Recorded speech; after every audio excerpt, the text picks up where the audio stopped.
there, I'm the book lady, and yes, I'm knitting. I should probably put my knitting down and show you the two books we're going to read today. Oh, I enjoy knitting. One of my books is about knitting. All right, let me just do these last two stitches. There we go. It's called Knitting for Dogs. I'm not kidding. And see, she's sitting there knitting, and you'll find out why she's knitting for dogs. And then, whoop-de-doo, nothing scares Spider. This is a cute book. I like it. And I want to show you on the back. See, Spider has his shoes on each foot. And you know spiders have 8 legs. So there you go. So why don't we read Knitting for Dogs? Do you think I should put my knitting away while I read? I guess I should. And you know my yarn dropped on the ground. Oh well. By the way, I have a friend, a little friend, I think he's about 6. And he loves these glasses of mine. He calls them my party glasses. So I decided that today, since we are knitting for dogs, I'd wear my party glasses. How about that? All right, here we go. And again, just the cover. I love all these different pictures. And after I read you the story, you will understand more of these pictures. So, Laurel Molk, M-O-L-K. She wrote this book. She must be a knitter. Max is a big dog who lives with Izzy, a medium-sized girl with big ideas. Do you guys have big ideas? Sometimes I do. Izzy loves making things, all kinds of things. Bird houses, bee houses, a wooden swing. I love that swing. I love that she made the swing so her dog can ride on it too.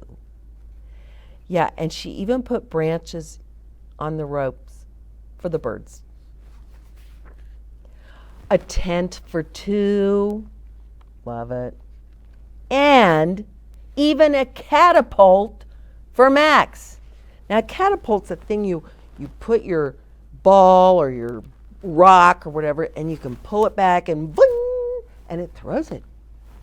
Well, what a smart idea, because sometimes you get tired of keep throwing that ball for your dog. She's using the catapult she invented. So when Izzy took up knitting, she thought it would be easy. And it was. She knit stripes, checks, and hearts, a long scarf, a warm hat.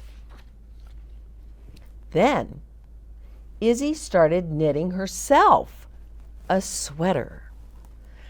But it wasn't quite right.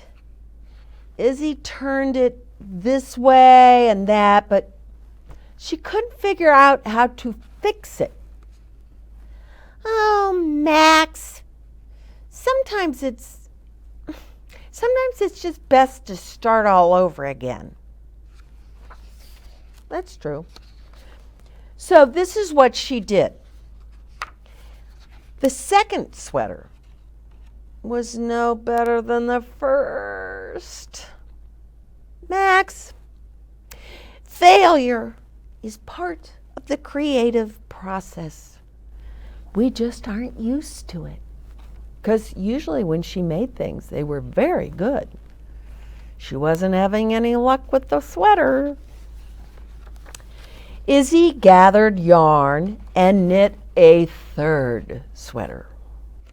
But it was another knitting disaster. Each sweater was worse than the one before. So many mistakes. Too large, too small, too loose, too tight. Sleeves that simply weren't right. Boy, I've done that before. Oh, Max, what should I do? Knitting wasn't so easy after all. Izzy could make birdhouses, bee houses, a swing, a tent, and even a catapult. Why couldn't she make a sweater that fit? Max made a warm, cozy nest with the cast-off sweaters. Well, I think that was smart of Max. Oh, well, at least they're good for something, Max.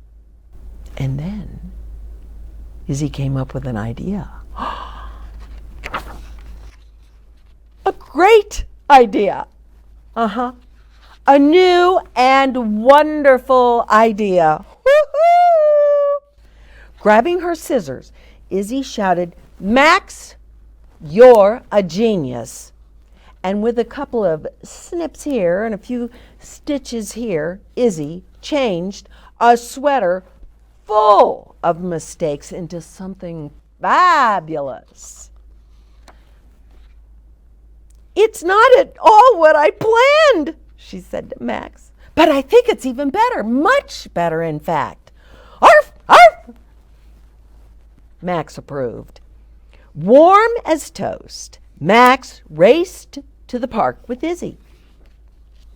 While all the other dogs played, a skinny little dog huddled under Max, shivering.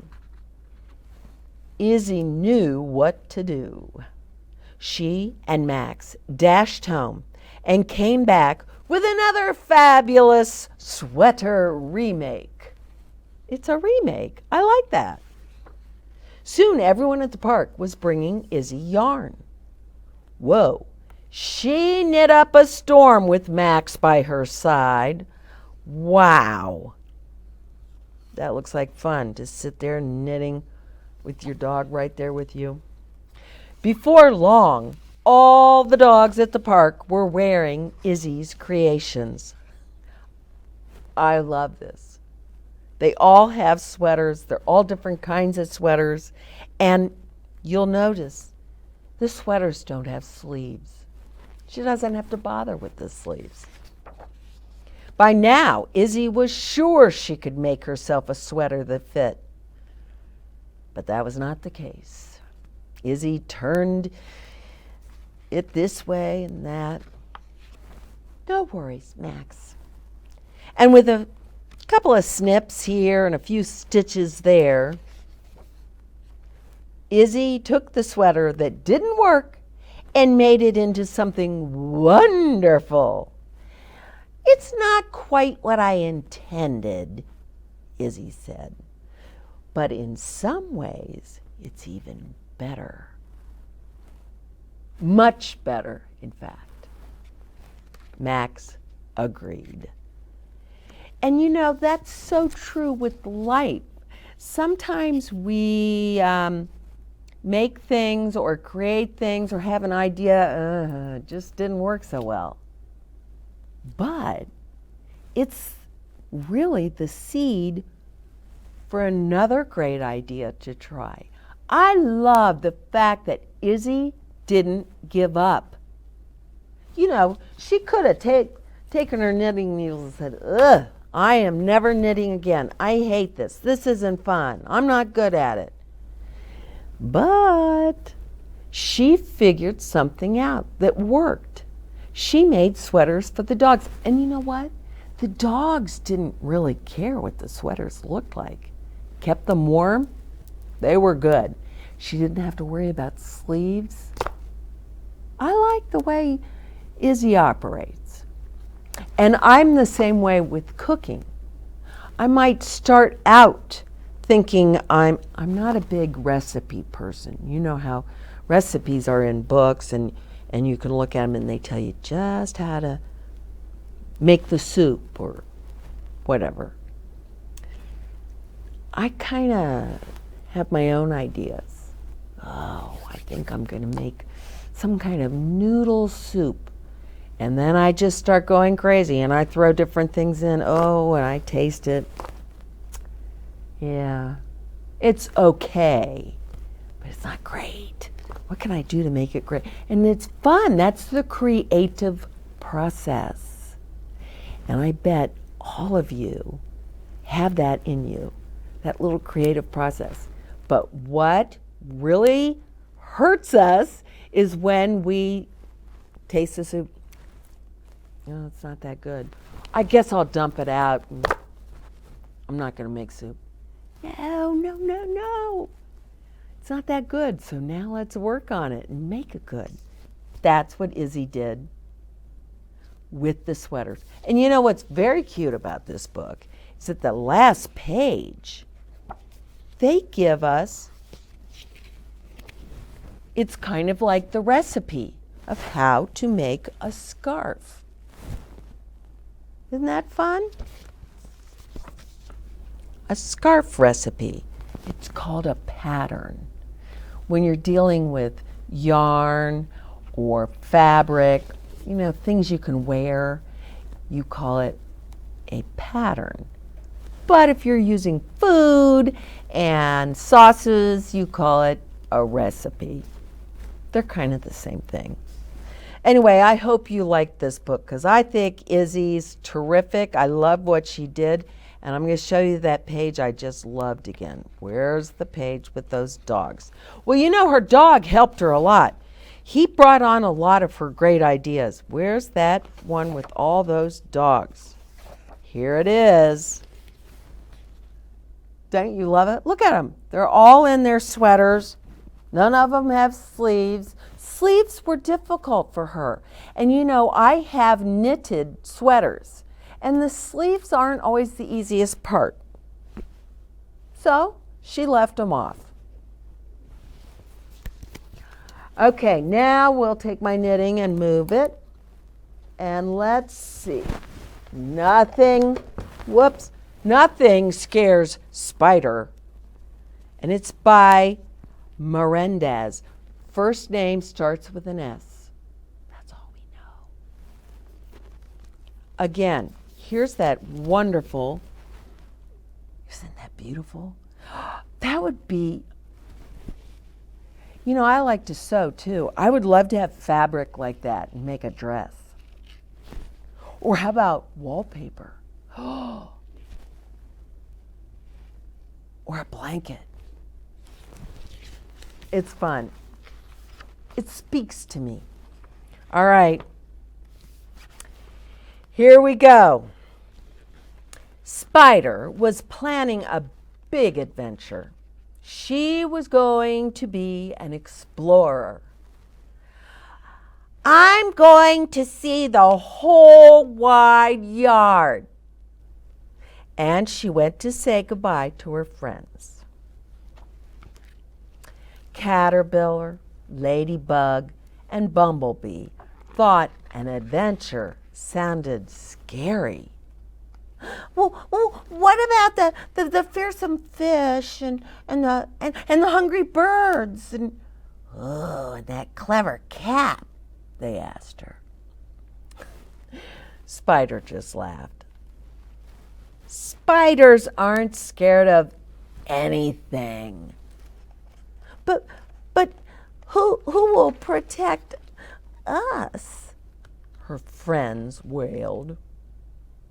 Well, I'll leave a web so you can call me back, but only in emergencies. Spider skipped to the tall trees. She wasn't scared of the hungry birds, and there's a little bird up in the tree that says, yum, lunch. But just then, twing, she felt a tug on the web. Oh, it must be an emergency. So Spider rushed home. What is it? It was Ladybug. Oh, Spider, someone's in my flower. That's just Bumblebee, said Spider. Oh, phew. Oh, thanks. This web is only for emergencies. I'm very busy on my adventures. And off she went. Spider skipped to the big blue pond. She wasn't scared of fearsome fish. But just then, doing, an emergency. Spider rushed home at once. "What is it? What is it?" cried Spider. Oh, Spider, There's something huge and scary behind me," said Caterpillar. "That's your shadow," said Spider. oh, Silly me. oh, Caterpillar, I told you, this web is only for emergencies. Now you're interrupting my adventure. And off she went again. Spider skipped to the lush, long grass. She wasn't scared of the clever cat, not one bit. Laughed Spider. Of course, that cat is thinking, delicious. But just then, ugh, it had to be an emergency this time, right? What is it now? Spider asked the bumblebee. I heard a scary buzzing noise, said Bumblebee. Well, that's you, said Spider. Oh, she was starting to feel very impatient. Oh, phew, said Bumblebee. That was close. It wasn't close because there's nothing scary in the flower bed. Now, please, leave the web alone. And she stomped off to continue her adventure in peace. Spider traveled farther and farther away. But just then, oh, silly friends, she said. Spider was tugged all the way back home and right into an emergency. The frightening frog is going to eat us. But Spider wasn't scared. "Hey, you!" she shouted. The frog turned to the spider. His yellow eyes gleamed. Eek! Now the frightening frog was going to eat her. And Spider was scared, very scared. "Quick, Spider," called Caterpillar. "We can stop 'em if we work together." So Spider spun a web, and Ladybug and Bumblebee dropped it on the frog's head. "We'll let you out if you buzz off," they all told him. And guess what? He did. "Oh, thank you for saving us," said Spider's friends. "We tried to be brave like you." "What do you mean you saved me?" said Spider. "I guess that even spiders are scared sometimes. On my next adventure, you're all coming with me, in case of emergencies." You know what's very interesting about this book?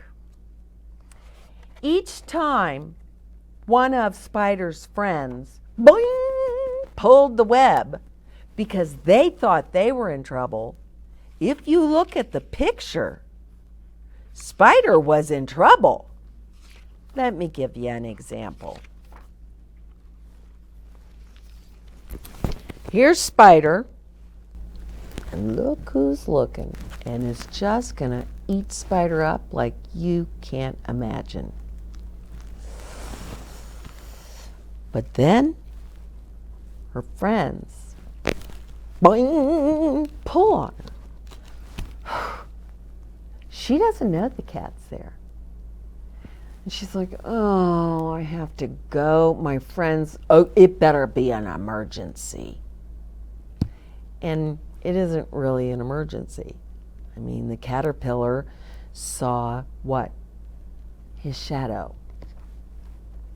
Yeah, that's not exactly an emergency, but it got her, Spider, away from what could have been a real emergency. What was the other one? Oh.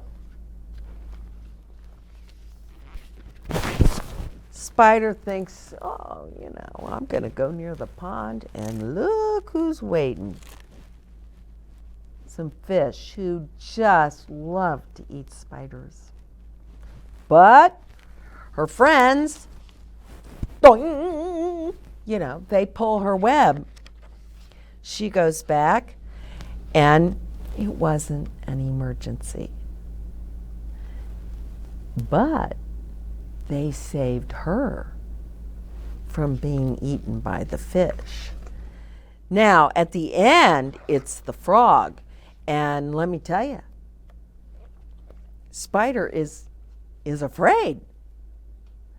And then teamwork. Yeah, they all get together. Spider makes the web, and they put that web over the frog. And that does it. They realize they're kind of a team. And things just seem to work out better if you kind of do it as a team. Do you know what the word impatient means? It's used in this book. Spider got very impatient with her friends because they kept yanking on her web, telling her to come. And it wasn't ever an emergency. It wasn't an emergency on that end, but it was an emergency on her end, and she didn't even know it. But she became impatient. Impatient means you're just about it. You've just about had it. When you feel impatient, and we all feel impatient now and then, some of us feel that way more often than others. You just take a deep breath, close your eyes, let your air out, and realize it's okay. If somebody is taking longer than you wish they were taking, and you're waiting in the car, la la la la la la la, turn that impatience into patience. A person who's patient will sit there calmly and wait and understand. Maybe they're running late because their shoes came untied. Maybe they're running late because they had to help their mom with something. We never know the whole story. So you've got your impatience and your patience. Let's try and practice patience. Now you won't always be patient, but you can practice. Breathe in, close your eyes, and think, is this that big a deal? Probably not. Anyway, I thought this was a terrific book. I loved the pictures. I think Spider is adorable. And I love her shoes. Oh, yeah. So, we have learned about knitting for dogs. Yeah, you don't usually see cats wearing sweaters, but dogs, you see them now and then. And Izzy, she was growing impatient as she was knitting a sweater. Why can't I make this sooner? Oh, and sometimes when we're impatient, we just say, I quit. You don't want to be a quitter. So that's when you need to practice your patience, because your impatience easily could make you a quitter. Your patience will make you'll feel better. And I think people will appreciate it. Yeah. So but also what I learned in this book is give the creative process a little time. Be patient with the creative process, because she was trying to make a sweater and that just wasn't working out. But look what happened. She ended up making sleeveless sweaters for dogs, and at the very end, look, she made capes. Well, there you go. That's pretty cool. And it's because she stuck with it and she let her brain have other thoughts, because the sweater just wasn't working out. So I hope that you enjoyed our books today, because I think they were a lot of fun. Don't you love this back cover with Max is under Izzy, just sort of looking up like, oh no, what's your next idea? What do you got going for me next? They were good friends, and she ended up with a great idea. Yep. Knitting for dogs. You'll love it. And nothing scares Spider, but something did scare Spider. Yeah, that was a hungry frog. But her friends bailed her out. They helped her out. Oh, you know, books are fun, and you can read them over and over and over again. And sometimes you learn something different in each book you read. So I hope that you will go to the library and check out some books. Just try it out and read them. Some books you're like, I don't like this one so much. That's okay. That's okay. The library still is very fun, and I think you will find a book you like very much. Tell your friends, tell your cousins to watch The Book Lady on YouTube. If you have cousins who live far away, no problem.